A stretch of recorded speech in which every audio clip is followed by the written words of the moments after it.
পানিসাগর মহকুমার অন্তর্গত উপতাখালী তহসিল মাঠে অনুষ্ঠিত হয় ৫৭ যুবরাজনগর মণ্ডলের উদ্যোগে ভারতীয় জনতা পার্টি দলের জনসভায় উপস্থিত ছিলেন রাজ্যের মুখ্যমন্ত্রী ডক্টর মানিক সাহা, সমাজ শিক্ষা ও সমাজ কল্যাণ দপ্তরের মন্ত্রী টিঙ্কু রায়, ভারতীয় জনতা পার্টি রাজ্য সভাপতি রাজীব ভট্টাচার্য সহ দলীয় কর্মকর্তারা।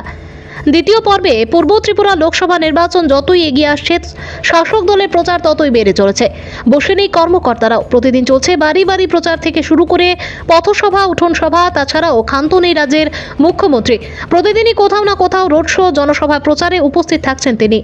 পূর্ব ত্রিপুরা লোকসভা আসনের বিজেপি দলের প্রার্থী কৃতি সিং দেববর্মাকে জয়যুক্ত করার জন্য আহ্বান জানান রাজ্য সভাপতি রাজীব ভট্টাচার্য।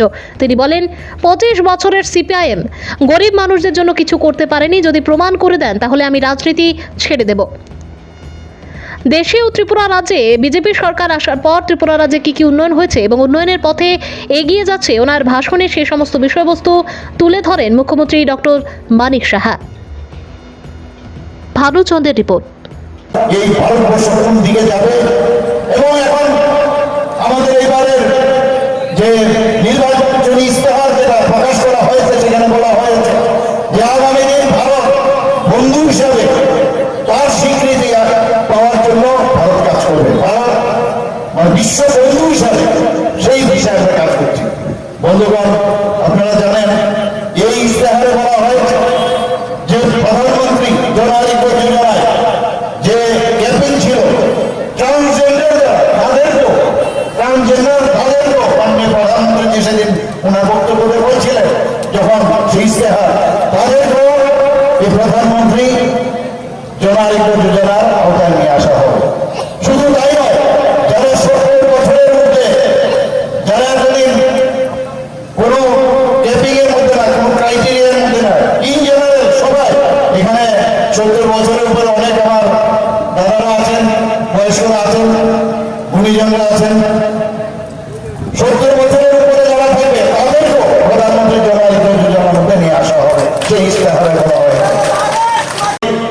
এখানে রাজীব বাবু বলেছেন যে খুন, সন্ত্রাস, অগ্নিসংযোগ, ধর্ষণের যে যারা এতদিন ধরে রাজ্য চালিয়েছে তাদের সম্পর্কে বিস্তারিত আলোচনা করেছেন এবং গণতন্ত্রের কথা বলেছেন। আমি জিজ্ঞেস করতে চাই, ইমার্জেন্সির কথা আপনাদের মনে নেই? আপনাদের নিজেদের লোককে জেলের মধ্যে আপনারা পুড়ে রেখেছেন। সবাই জানে ইমার্জেন্সির সময় তখন গণতন্ত্র কোথায় ছিল। যখন শিখ নিধন হয়েছে, রাজীব গান্ধীর হত্যার পর, ইন্দিরা গান্ধীর হত্যার পর, সবাই জানেন কি অবস্থা ছিল, কোথায় ছিল গণতন্ত্র। আমাদের এখানে কোথায় গণতন্ত্র ছিল?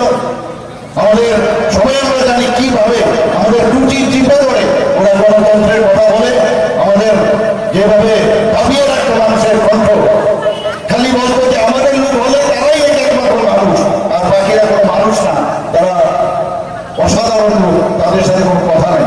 আমরা দেখতাম পার্টির লোক হলে সব সুযোগ সুবিধা পাবে, কিন্তু আমাদের প্রধানমন্ত্রী এবং আমাদের ডাবল ইঞ্জিনের সরকার, এখন আমরা কি দেখছি, কোথাও গ্যাসের কানেকশন দেওয়া হবে, সেখানে কোনো সিপিএম এর করুক কি কংগ্রেসের করুক, ইভেন বিজেপির করুক, যারই হোক, সেটা আমরা দেখি না।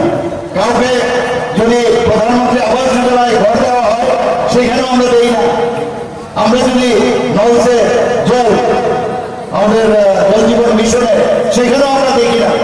সব জায়গায় যে এই ধরনের যে মাইন্ড সেট এতদিন করে সিপিএম করে রেখেছে, তার থেকে আস্তে আস্তে করে মানুষ অনেকটা এখন বেরিয়ে এসছে। ২০১৪ পর ১ ইঞ্চি জমি পাকিস্তান আর নিতে পারেনি ভারতবর্ষ থেকে, ১ ইঞ্চি জমি। তো এই হচ্ছে আমাদের এখন প্রধানমন্ত্রীর নেতৃত্বে যে সরকার। আমরা এই কারণেই এবার খুব ইম্পর্টেন্ট আমাদের এবারের ইলেকশন, এবং এখানে বলা হয়েছে, আপনারা সবাই জানেন, আমাদের যে ভারতীয় জনতা পার্টির পক্ষ থেকে যাকে মনোনয়ন দেওয়া হয়েছে, রাজ ফ্যামিলির কন্যা মহারাজা কিরিট বিক্রম কিশোর মানিক্য বাহাদুরের কন্যা মহারানী কৃতি সিং দেববর্মা মহারাজ। এখানে বিরোধীরা বলছেন উনি তো এখানকার না, উনি তো বাইরে। আমার মেয়ে যদি বাইরে বিবাহ কারণে বাইরে যায়, সে কি আর বাইরের লোক হবে? আপনারা বলুন, সৃষ্টি করার মাস্টার হচ্ছে এই ইন্ডিভিজুয়ালের যারা শরীররা আছেন